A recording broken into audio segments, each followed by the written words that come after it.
واقعی کم نہیں اللہ کے گھر کی رونق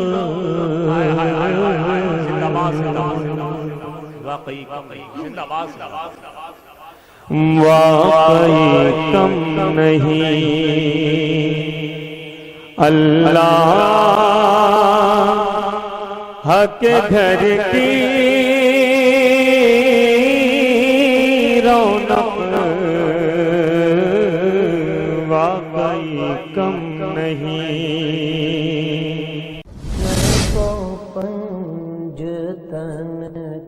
ہمارے چینل سے جڑنے کے لیے یوٹیوب پر لمبرا ایجنسی سبسکرائب کریں۔ اللہم صلی علی سیدنا مولانا محمد معدن جود والکرم وآلہ الکرام اجمعین۔ آج کا دور بہت ترقی یافتہ دور ہے، اس کا ایک اشارہ بیرسٹر معین نے اپنی گفتگو میں کیا ہے۔ آج انسان چاند پہ کمندیں ڈال رہا ہے، سورج کی شعاؤں گرفتار کر رہا ہے، زمان و مکان کی سطحیں سمٹی ہوئی نظر آتی ہیں۔ آج وہ سب کچھ حقیقت بن چکا ہے جو کبھی خواب بھی نہیں ہو سکتا تھا۔ آج دنیا دعویٰ کر رہی ہے کہ انسان بہت ترقی یافتہ ہو گیا ہے، مگر میں کہتا ہوں یہ دنیا کا سب سے بڑا جھوٹ ہے۔ انسان ترقی یافتہ نہیں ہوا، انسان نے جس چیز پہ زور دیا ہے وہ شے ترقی یافتہ ہو گئی ہے۔ انسان نے بجلی پہ زور دیا وہ ترقی یافتہ ہو گئی، لاسلکی لہروں پہ زور دیا وہ ترقی یافتہ ہو گئی، انسان نے مٹی پہ زور دیا وہ ترقی یافتہ ہو گئی، ذرے کا دل چیرا اور ایٹم بم بنا دیا وہ ترقی یافتہ ہو گیا، لوہے پہ زور دیا وہ ترقی یافتہ ہو گیا۔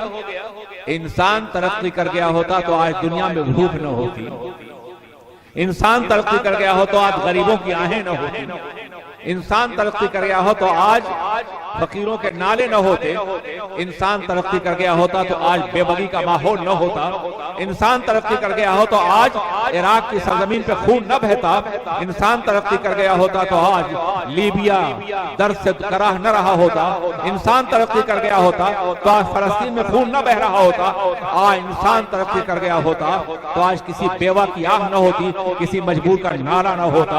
انسان نہیں ترقی کر گیا ہے، انسان نے جس چیز پہ زور دیا ہے وہ ترقی کر گئی ہے۔ انسان اگر ترقی کر سکتا ہے تو نبی کی تعلیمات کے سہارے سے۔ آپ اندازہ فرمائیں، دنیا میں ظلم کرنے والے جاہل لوگ نہیں، پڑھے لکھے لوگ ہیں۔ دنیا میں زیادتی کرنے والے جاہل لوگ نہیں، دنیا میں انسانوں خون بہانے والے جاہل لوگ نہیں، دنیا میں یتیموں کی فوج تیار کرنے والے جاہل لوگ نہیں ہیں، دنیا میں بیواؤں کی کراہیں ابھارنے والے جاہل لوگ نہیں ہیں، دنیا میں زمین پہ آگ اور خون کی بارش کرنے والے جاہل لوگ نہیں ہیں، یہ سب پڑھے لکھے لوگ ہیں۔ ہیروشیما اور ناگاساکی بم برسانے والے جاہل لوگ نہیں ہیں، یہ علم ہے۔ اگر علم اسی کا نام ہے تو دنیا انتہائی بدترین تباہی سے دوچار ہو رہی ہے۔ علم بلا شبہ بہت اہم ہے، اتنا اہم ہے کہ قرآن عظیم نے 82 ٹائم پہ 82 مقام پر علم کا تذکرہ کیا ہے، کبھی براہ راست صراحت النص کے ذریعے سے، کبھی دلالت النص کے ذریعے سے، کبھی اشارت النص کے ذریعے سے، کبھی علم اپنے مشتقات کے ذریعے سے، کبھی علم اپنے مرادفات کے ذریعے سے، کبھی نظر کے ذریعے سے، کبھی فکر کے ذریعے سے، کبھی مشاہدے کے ذریعے سے، کبھی بصیرت کے ذریعے سے، کبھی بصارت کے ذریعے سے، کبھی تدبر کے ذریعے سے، کبھی تفکر کے ذریعے سے، کبھی سیروا فی الارض کے ذریعے سے۔ علم کی ہزاروں قسمیں ہیں جو قرآن نے بیان کی ہیں۔ آپ اندازہ فرمائیں اور غور کریں کہ علم کے انسانی ذہن و فکر کے جتنے مراتب قرآن عظیم نے بیان کیے ہیں دنیا کے کسی لٹریچر میں نہیں ہیں۔ میں نے کئی زبانوں کا مطالعہ کیا ہے، علم ہے، فہم ہے، تدبر ہے، ادراک ہے، بصیرت ہے، بصارت ہے، نظر ہے، مشاہدہ ہے، یہ انسان کی ذہنی توانائیوں کے مختلف نام ہیں، یہ صرف قرآن نے عطا کیے ہیں۔ افلا تتفکرون، تم فکر سے کیوں نہیں کام لیتے؟ تم شعور سے کیوں نہیں کام لیتے؟ تم ادراک سے کیوں نہیں کام لیتے؟ تم بصیرت سے کیوں نہیں کام لیتے؟ تم بصارت سے کیوں نہیں کام لیتے؟ تم نظر سے کیوں نہیں کام لیتے؟ تم مشاہدے سے کیوں نہیں کام لیتے؟ یہ کس نے مخاطب کیا ہے؟ جس قرآن نے